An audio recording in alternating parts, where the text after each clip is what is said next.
listening to Your Secret is Safe with Me, non-judgmental talk about infidelity with Dr. Marie Murphy. If you're looking for new perspectives on complicated relationship issues, you've come to the right place. Days go by, they're crawling by. Hi, everyone. I'm Dr. Marie Murphy, and I'm a relationship coach specializing in helping people who are having affairs decide what they want to do about their situations. On this show, we feature coaching tools from my own practice, as well as advice from other professionals who advise people going through difficult relationship situations. That includes divorce attorneys, child custody mediators, financial planners, and healthcare providers like today's guests. Today, I have the pleasure of talking with Lisa Bayani, who is a family nurse practitioner who spent more than a decade providing sexual health care services for both men and women and people of all genders. Before we get to today's interview, I want to let you know that today's episode is brought to you by Marie Murphy, PhD Relationship Coaching, and that's me. I provide shame-free, blame-free, non-judgmental relationship coaching. You can talk to me about all of the things that seem too messy or weird or stigmatized to share with your best friend or your spouse or even your therapist. To learn more about my relationship coaching practice, you can check out my website at mariemurphyphd.com. And now let's get to today's interview with family nurse practitioner Lisa Bayani. Lisa and I have known each other for more than 20 years. We used to live together in San Francisco's Hayes Valley neighborhood long before Hayes Valley turned into the thing that it is today, which is amazing in its own way, but it was pretty amazing back then too. Lisa used to work for Planned Parenthood and currently works for a major healthcare provider in California. She loves providing compassionate healthcare for people's sexual and reproductive health needs and is passionate about ensuring that persons of all genders get respectful and equitable healthcare. So one of the things that I always is a funny word. So one of the things that I try to mention on this show is that there's a tension between what I'm trying to do, which is destigmatize infidelity, cheating, affairs, and take away the shame related to these behaviors. But I also use these words, which are inherently kind of loaded and laden with negative meanings. So what I want to make clear right off the bat is that when we're talking about quote unquote infidelity or cheating or affairs, what we're talking about is people who are having relationships outside of their primary relationship or relationships that their partner or partners don't know about. So that makes it sound a whole lot more neutral than words like infidelity or cheating, but we may continue to use those words anyway. So you'll have to pardon our contradiction here. So one of the things that people who are quote unquote having affairs or cheating on their spouses often share with me is that they're concerned that they may have picked up a sexually transmissible infection from their affair partner or affair partners, and they're concerned about bringing this information to their healthcare provider. So Lisa, I'm hoping you can tell us a little bit about what's going on in your mind as a provider when somebody comes to talk to you about their sexual health concerns, or more specifically, that they're concerned that they've picked up a sexually transmissible infection. What are you thinking? Sure. So before I speak on that, I do want to, you had mentioned just before about the language and some of the shame that people might have about, having a relationship outside of their primary relationship. And I just want to say that I think sex in general, there's a lot of shame around that. Yes, that right? too. And so, I think that this is multi-layered, right? That if you're, particularly as a woman, or, depending on your sex practices, or who you're choosing to have sex with, there's different layers of shame. So if you're in a primary relationship, you're having a relationships outside of that, but just sex in general, there's so much shame around that. So, it's really tough. But To get back to your question, which was, as a provider, what am I thinking? So,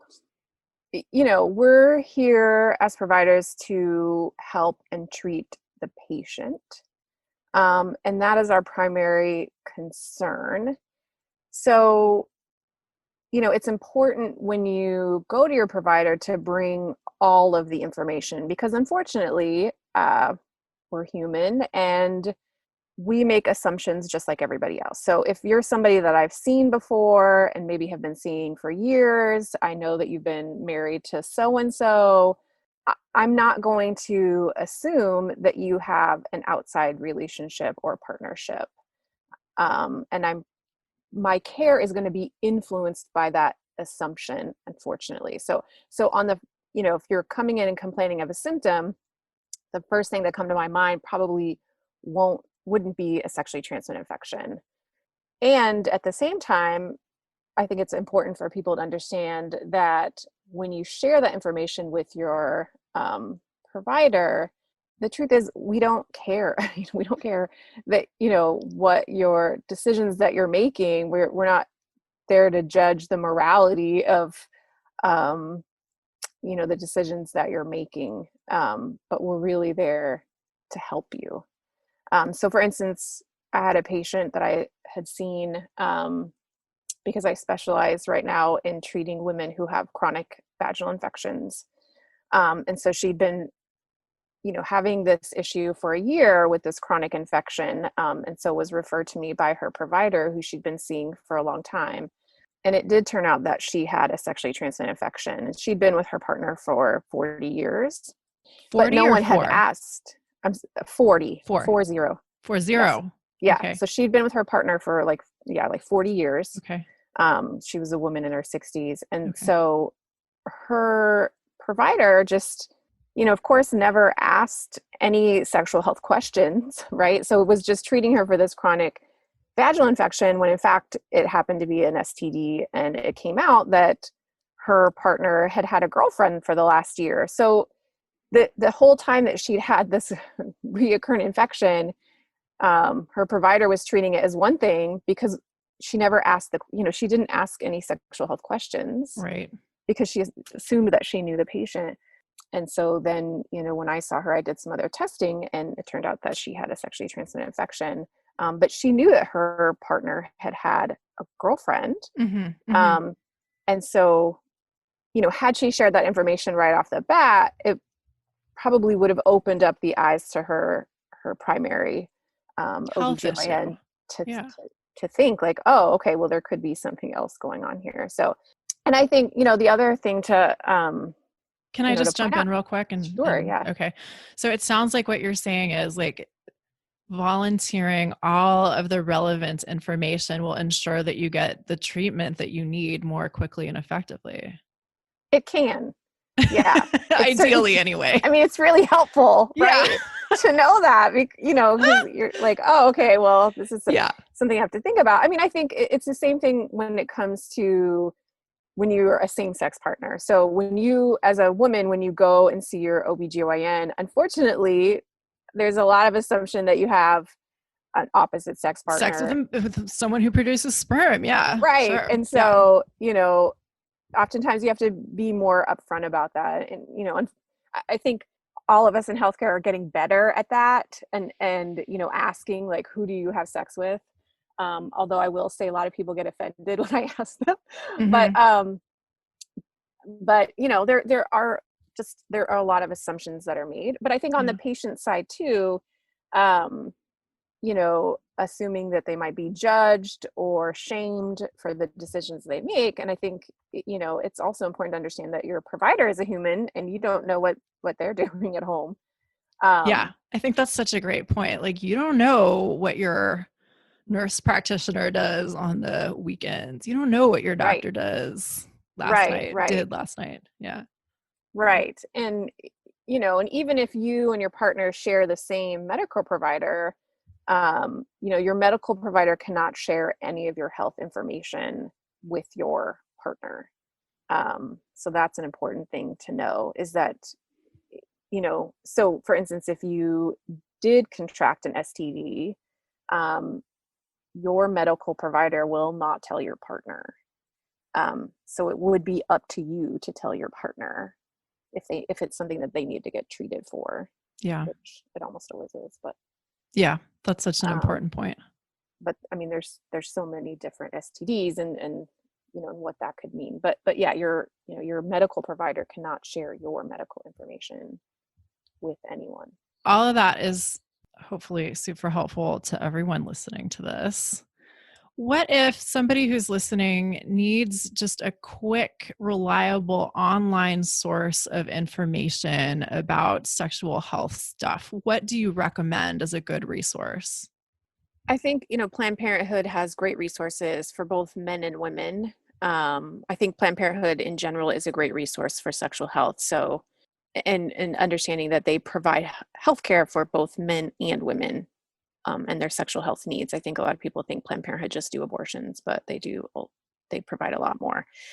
So their website's a great one because they have information about all types of sexually transmitted infections, and, you know, regular infections as well. So, you know, for women, you can have other infections like yeast infections or bacterial vaginosis, which can cause symptoms that might be new for you, but aren't necessarily sexually transmitted. But again, they do have information for men as well. And then, of course, the CDC has great information about all sexually transmitted infections, treatments, screening guidelines, you know, all of that information. Cool. Do you, and this, you may not know this, but off the top of your head, if somebody wants to visit a clinic outside of their primary healthcare provider's clinic, what do they Google? Yeah, I think this is great. And I think this is such an important thing to know. Yeah. So, yes, if you have any concerns about seeing your own provider, which I can understand, right? So you might not want something in your health record. You really, you don't believe that your provider can provide you the you know, care without judgment, you know, judgment-free care, which, you know, some providers, I mean, honestly, some providers can't, right? Some providers do bring their own ideas into their practice. Most don't and shouldn't, and really shouldn't, but that does happen.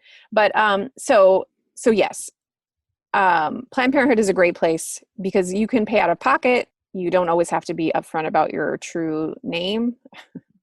And I think probably most of the like communities, like urgent cares kind of places you could go. And a lot of those you can pay out of pocket. Okay. So the care isn't necessarily cheap. I mean, you have to understand that, you know, like an HIV test is not cheap.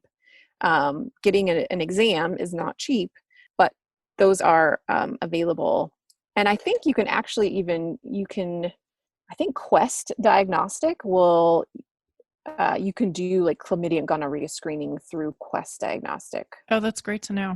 So yeah, there's a lot of, and I think you can actually even get the test like mailed to your home and you can do it at home. Oh, how interesting. So there are a lot actually of resources to get screened for sexually transmitted infections. You know, particularly like chlamydia and gonorrhea, that one's usually pretty easy to get. You know, HIV tests, now they have rapid HIV tests, so you don't even have to, you know, back in our day, you had to wait 2 weeks. You got like a number, so you couldn't lose your number. You know, you had to keep this number for 2 weeks and you were waiting. But, you know, now they have rapid HIV tests, so you get that result right away. You know, chlamydia and gonorrhea, some, you know, places like Planned Parenthood, not only can they provide testing, but they can also provide the treatment. And so if you're paying out of pocket, you can pay out of pocket for the treatment. A lot of times they will provide partner treatment. It just depends on, you know, what sexually transmitted infection you acquire. But yeah, good to know. We have had, so before the podcast interview began, Lisa and I had this very interesting conversation about safe sex and, you know, the extent to which it's possible to make safe sex sexier. And first, before we get into the details of that, Do you want to talk a little bit about some of the like safe sex 101 type things that some people may not be current on? Sure. I mean, before we talk about that, do you want to just talk, you want me to go through sort of like a rundown of the sexually transmitted infections? I think it helps to know what those are so that you know what you would be protecting yourself from. Sure. I mean, I can go through a quick. So let's just start with HPV because it's the most common. So, 90% of sexually active people have some strain of HPV, and that's the virus that can cause cervical cancer. And that's why we do cervical cancer screening in women every 3 years.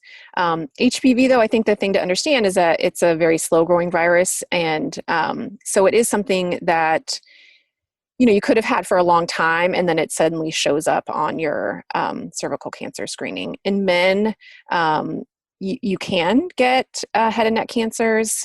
So can women. So head and neck cancers from oral sex, and then penile cancers. Particularly if you're a smoker, you're more likely to get cancer, head and neck cancer from HPV. Again, 90% of sexually active people have it. So pretty much anybody that you have sex with is going to come with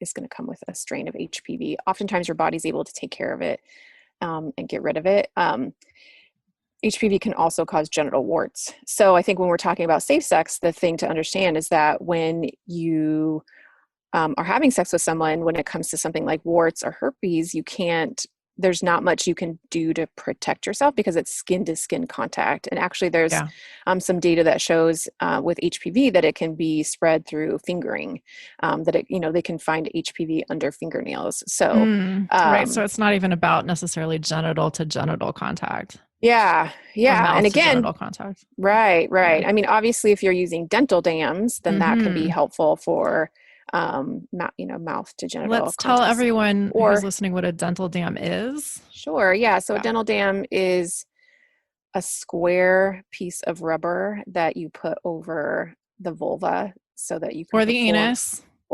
Yes. Yeah.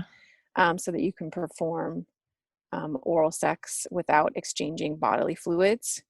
So back in the old days when I did sex ed, we talked about using saran wrap as an acceptable substitute. Do you currently advise? Yes, you just need to make sure it's not the one that's microwavable because it has little micro holes in it. So okay. So the bacteria and everything can still get through. So if you're going to use saran wrap, just make sure it's not the one that's safe to use in the microwave. Non-microwave safe. Good. Right. Okay. Yes. Important to know. I think the next one is herpes, and that one, obviously is highly stigmatized, but again, is very common. So there's two types of herpes, type 1 and type 2. Type 2 typically occurs on the genitals.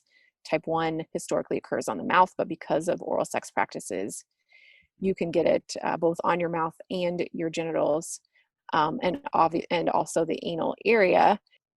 I think the thing to understand also about anal herpes is that even if you've not had anal sex, you could get herpes because secretions run downhill. So, it can bring the virus down to the anal area. So I have had patients that have had anal herpes that did not actually have anal sex. And that's how that happens. Again, with herpes, using condoms can be helpful, but because of skin to skin contact, that is something that can be spread, but it is very common. 1 in 5 people have herpes. With oral sex practices, you can spread herpes. So someone who has cold sores on their mouth can spread that to someone's genitals or anal area through oral stimulation. And chlamydia and gonorrhea, those ones are really common as well. So for HPV, there's not any treatment unless it's warts. And then we can freeze warts off. For herpes, there are antiviral medications. For chlamydia and gonorrhea, those you can get through oral sex as well as anal sex and penile vaginal intercourse. You could also spread that through women who have sex with women. If you're exchanging bodily fluids, it is possible to exchange, to expose someone to chlamydia and gonorrhea as well. I think, that's an important point too, is a lot of people think that women who have sex with women are less likely to spread sexually transmitted infections, but you can still get sexually transmitted infections if you are a woman who has sex with other women. Yeah. Including herpes, all of it, all of it. All of it.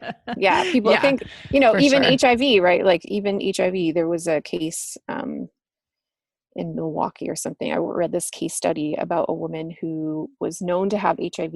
She knew that she had HIV and she actually spread it to her partner. Yeah. They were having oral sex, I think, while she was on her menses. Okay. So that's a possibility as well. Or they were having sex while she was on her menses. So so you can still, spread even HIV through women who have sex with women. Okay. So there's chlamydia and gonorrhea. Those have medications that you can get rid of it. Syphilis is definitely making a comeback. So for a while we didn't see a lot of syphilis, but it is, and it's more prominent in men who have sex with men, but certainly in it's at higher numbers regardless of sexual practices. Yeah. And with that one, there is medication. Oftentimes there are symptoms that kind of come and go. So that can be a tough one.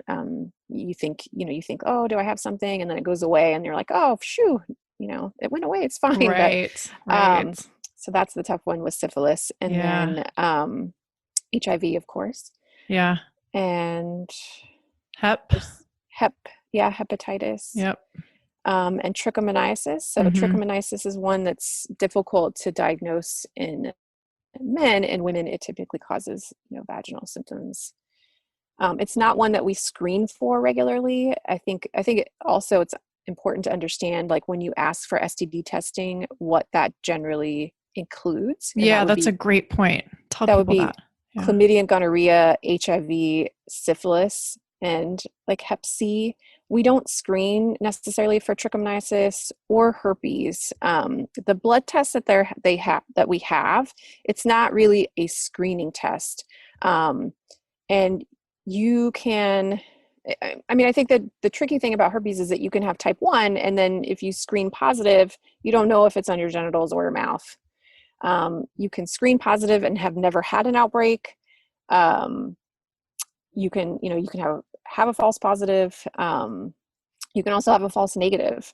And it can be the blood test, sometimes you can get the test too early, before you've actually had an outbreak. And so it will be negative, but in fact, you actually have been exposed to herpes. So that's when I don't recommend screening for. If you have lesions that you're concerned about, you want to see your provider so that they can actually test the lesion. Test the fluid in the lesions. Yeah, test the fluid in the lesion. As opposed to just getting a blood test. Sure. I don't recommend getting the blood test for herpes. Yeah. Yeah. So I think your original question was about practicing safe sex. Yeah. So obviously, condoms are super important, not sexy, but very helpful in preventing sexually transmitted infections. I think it's important to know that you should use condoms for both penile vaginal sex as well as anal sex. So some women who are new to anal sex might think, oh, you don't need to use a condom because you're not going to get pregnant. But you should use condoms. Anal sex is a high risk sexual behavior. So you're more likely to transmit like HIV through anal sex. So it is really important. A very good lubricant is so important for anal sex to reduce and minimize trauma. And do you have any brands that you particularly recommend? Yeah, I always recommend a silicone lubricant. Okay. In particular, I like Uberlube. I think is a great Uberlube brand. with a U. Which you can get on Amazon or through their website. But silicone in general, both for just for any type of sexual, any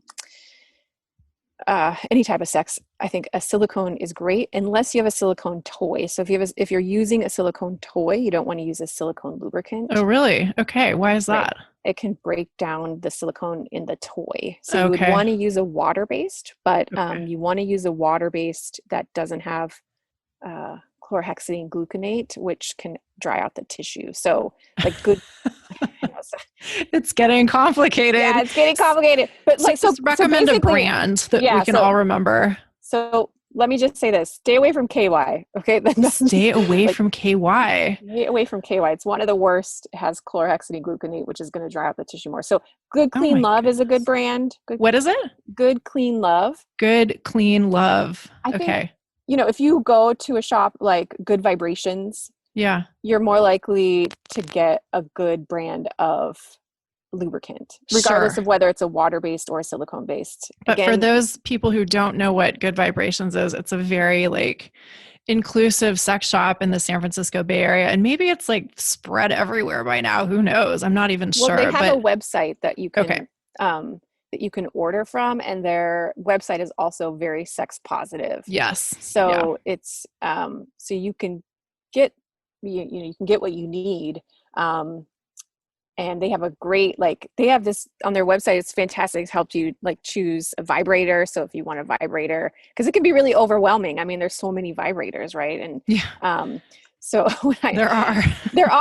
When I talk to patients, they're like, what should I get? I'm like, well, here, let's break it down. Do you want one that looks like a penis or doesn't look like a penis? What kind of material? So Good Vibrations really helps you. And you can actually speak to someone live too, but their website is really well done. So I think their store is great, but not everybody can get to the store.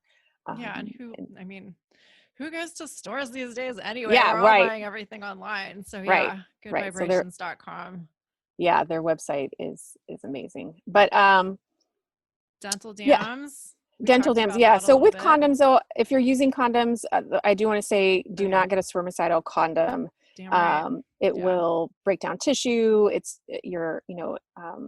Do they still make spermicidal condoms? They do, for whatever reason. I don't know. Just the same reason they make douche. I don't know. They hate women. Right. Okay. It's just, so you don't want a spermicidal condom. I would recommend, even if you have a lubricated condom, to add a little bit of silicone lubricant. It's helpful. Dental dams, yes. Square piece of rubber that you put over the vulva or anus to perform oral sex, but keep the skin to skin and body fluid contact to a minimum. You can use saran wrap, but not the microwavable. Not the microwavable kind. If you are using toys, you should use condoms on your toys and clean them in between uses. You never want to go from anal intercourse to vaginal intercourse. That's important to understand. With a body part or with a toy. Right. Yeah. Right.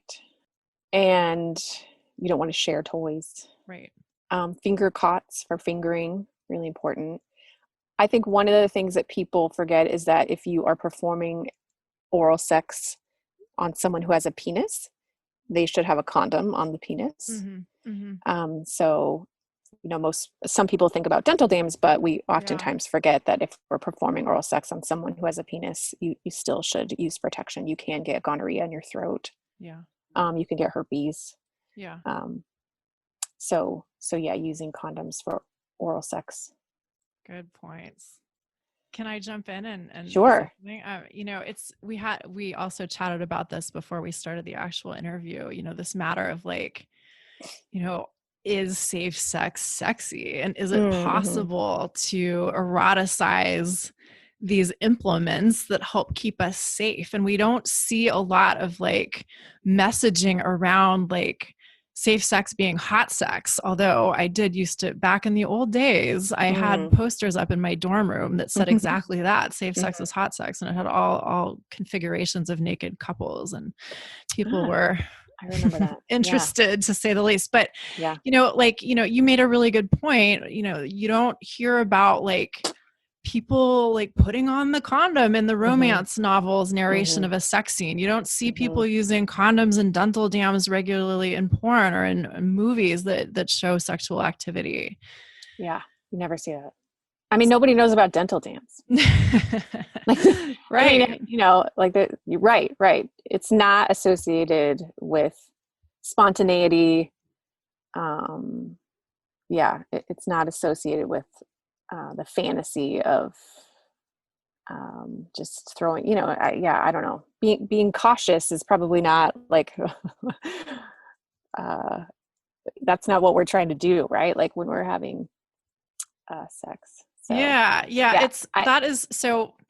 From my end as a coach and a former sex educator, I mean, I firmly believe that there are so many ways that we can learn how to eroticize discussion about safe sex and the use of safer sex implements. And never is this perhaps more important than in the current historical moment of COVID-19. We'll talk more about that in a moment.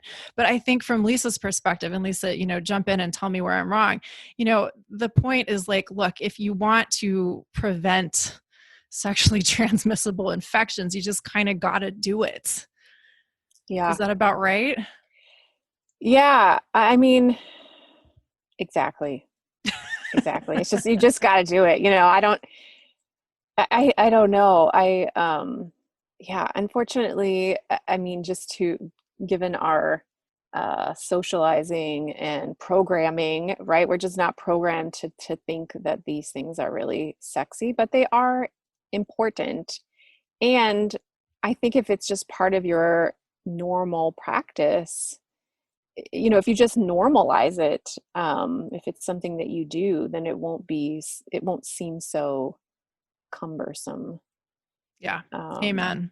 Yeah. I just think with your partner, I think it's important to have those conversations, and to have open and honest conversations. And I think when it comes to sexually transmitted infections, there's a lot of shame associated with that, particularly around herpes. I think understanding that people don't always tell the whole truth about their sexual health history. And so, for yourself, it's important that you take action to protect yourself. And not that you should think that everybody is lying to you, but they're also to understand that some people, people sometimes have things that they don't know about. Sure. And it doesn't show up right away. So particularly like HPV or herpes, that is something that you can have and not actually know it. And then, you can accidentally spread it to someone. Or even chlamydia and gonorrhea. I mean, gosh, 60% of the time there aren't any symptoms. Yeah. So, oftentimes it's not enough to get tested.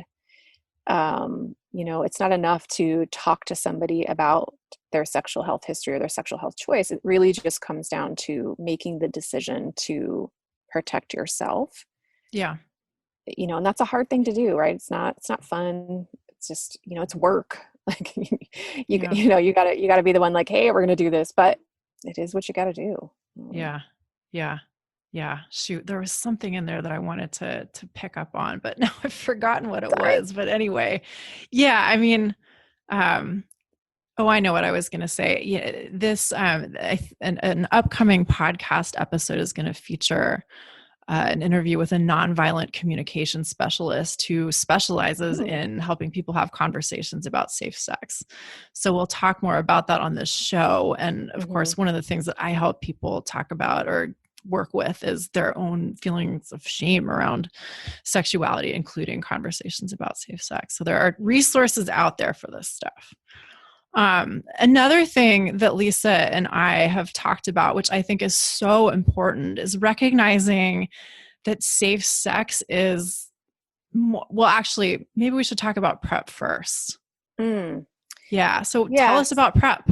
Yeah. So we're PrEP still talking about infections. Yeah. Yeah. PrEP is somewhat new to the scene. It's predominantly thought of, taking. I think a lot of men who have sex with men know a lot more about PrEP, or trans women. Tell everybody what it is. So PrEP is a daily medication that you can take to prevent HIV infection. So if you are someone who does not have HIV and you have a partner who has HIV, or you have partners and you're not sure of their HIV status, you can take PrEP to reduce your risk of acquiring the HIV virus. So, I mean, I think for anyone who has sexual partners that they, might not know that person's sexual history that well, taking PrEP is a good idea because HIV is still highly prevalent.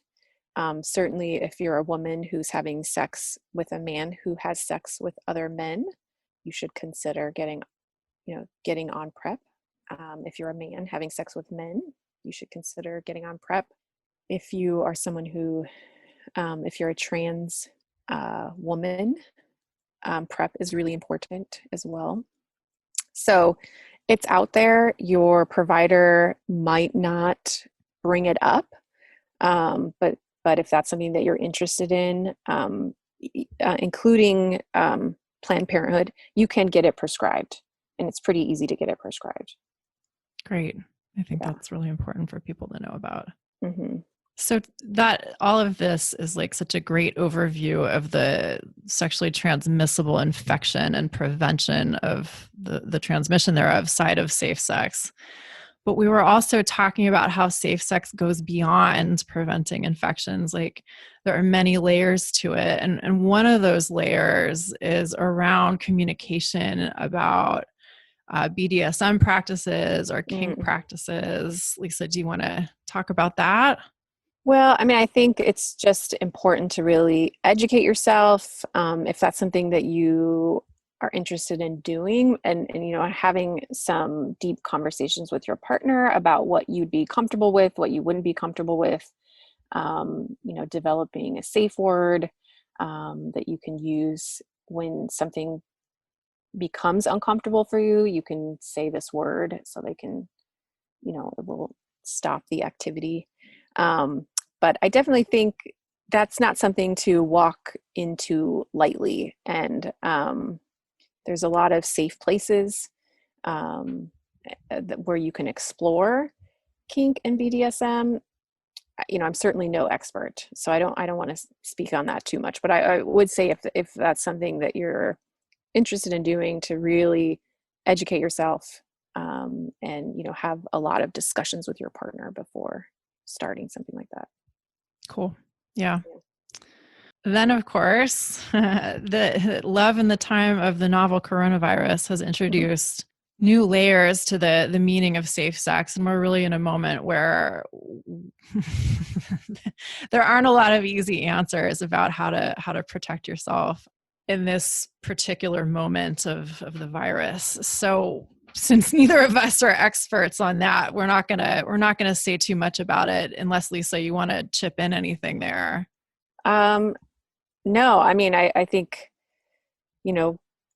COVID and safe sex don't really go together, right? I mean, the whole way to prevent COVID is to stay 6 feet away from somebody. So perhaps changing your sex practices to maintain distance.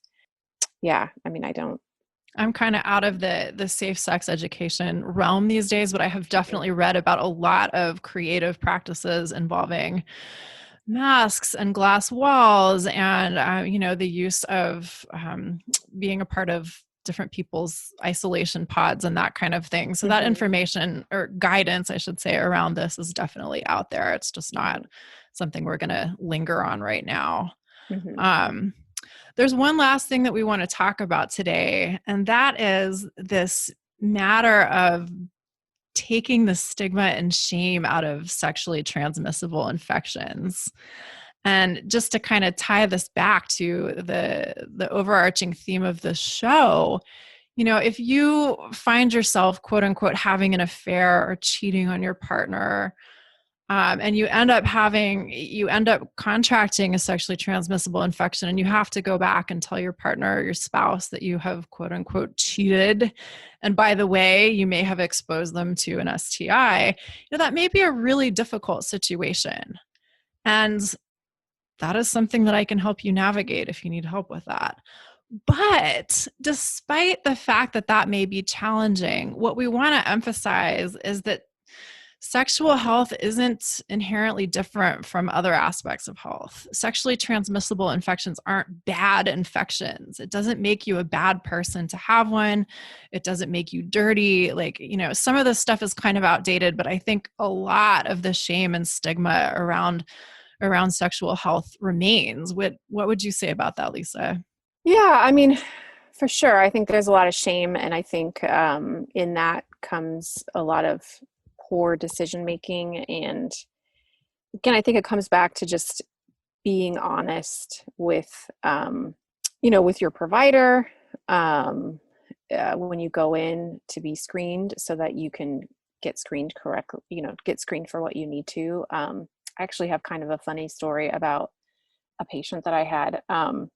So this guy, he says he was, I don't know, because it turns out he didn't tell the truth, but he said that he was a long haul trucker, and that during one of his jobs, he had picked up some woman on along the road or something, and they had sex, and they did, and I quote, everything, because I was asking him what types of sexual practices they might have engaged in, because he was very worried that he had a sexually transmitted infection.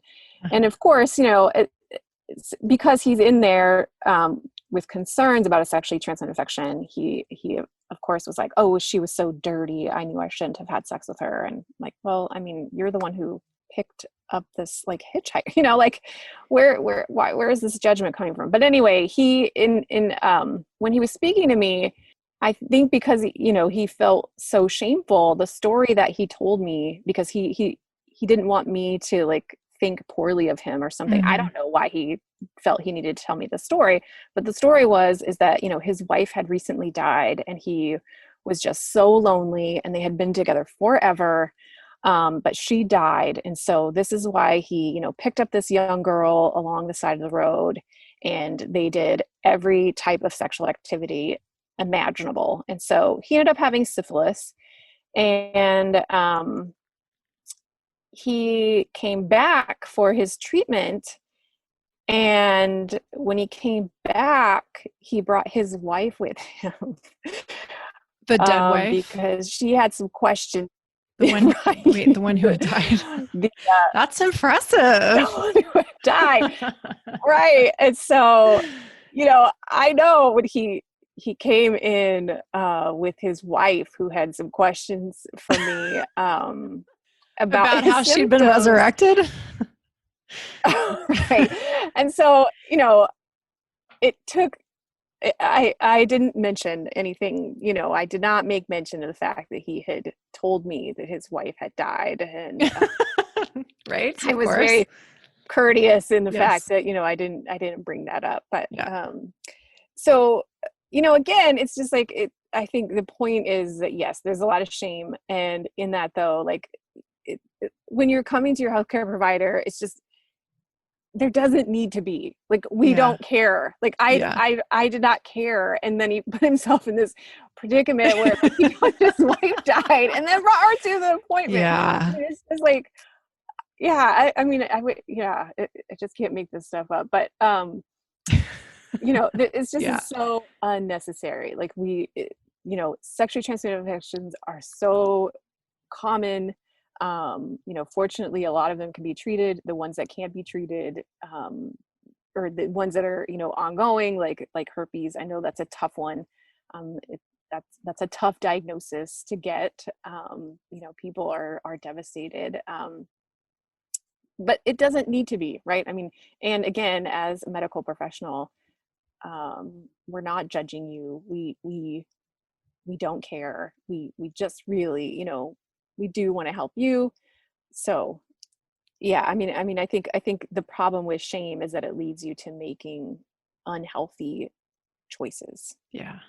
Shame is rarely a motivator of good things. Right. Yeah. And so, taking ownership of the decision that you've made, and so that you can protect yourself, so that you can protect your partner, that your maybe primary partner, as well as your secondary partner or partners. I think letting go of the shame allows you to have those conversations that you need to, so that you can protect yourself. But then if you did come in contact with a sexually transmitted infection, yeah, I mean, that's a tough conversation to have. That's definitely not my expertise. That's the opposite of my expertise. We'll talk about that on another episode. Somebody else can really help you out with that one, not this girl. But understanding that it is important that that information is disclosed, so that your partner can get the correct treatment. Yeah. There are sexually transmitted infections that can wreak havoc on someone's body. Chlamydia and gonorrhea is one of the leading causes of infertility for women.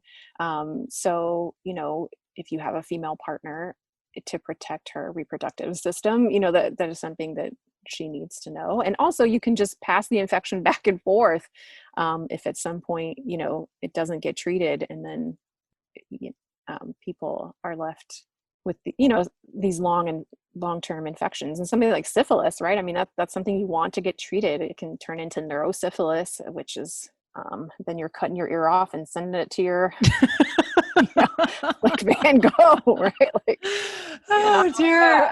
So don't let syphilis go untreated. Don't let it get that far. Don't be like Van Gogh. Right. I have seen neurosyphilis. It's not, it's not something you want. Yeah. So, get it treated, get your partner treated. Understand, if your partner's not treated, then you're not treated. Right. That's such a good point. If your partner's not treated, you're not treated. Right. Yeah. Well, on that note, thank you so much, Lisa. It's been such a pleasure having you on this show. For sure. Thank you for inviting me. I appreciate it. Anytime. We'll do this again, perhaps. Yeah. Anytime you want to talk about sex, I can totally ruin it for you. So,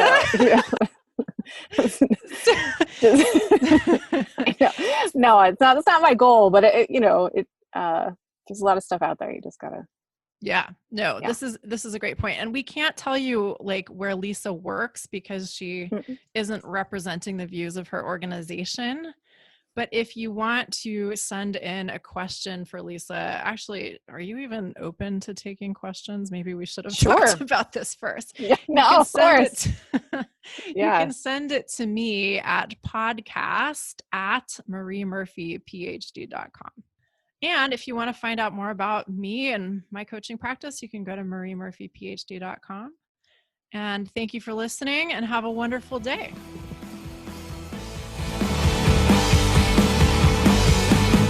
Thanks for listening to Your Secret is Safe with Me with Dr. Marie Murphy. Make sure to click subscribe to get updates on our latest episodes.